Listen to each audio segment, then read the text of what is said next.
అందరికీ శుభోదయం అండి.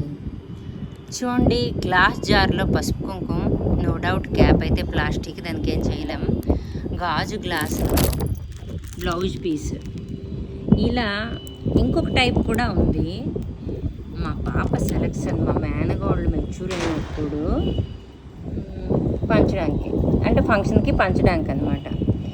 దాని గురించే కాదు, దేనికైనా కూడా ఈ ఒక్క చిన్న మార్పు, ప్లాస్టిక్ ముచ్చులు బదులుగా కాటన్ క్లాత్స్ పెట్టినా డబ్బులు ఎక్కువైనా ప్రాబ్లం లేదు, మార్చుకొని మనం పంచుకుంటే బాగుంటుంది కదా అనేది నా ఆలోచన. తన సెలక్షన్ అయితే నాకైతే నచ్చింది. ఒకటి, బ్లౌజ్ పీసులు చాలా రకాలుగా ఇస్తుంటే ఇక్కడ అక్కడ పడేయడమో ఏదో చేస్తాం.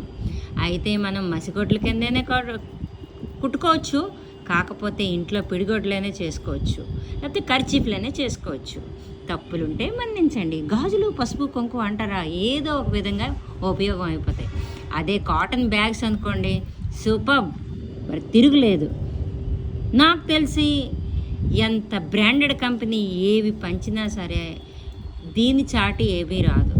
నాకు నలుగురిలో లుక్ కావాలి, ఇది కావాలి అనే ఆలోచన అయితే లేదు. ఈ విషయంలో నేను నా కూతురికి 100% సపోర్ట్.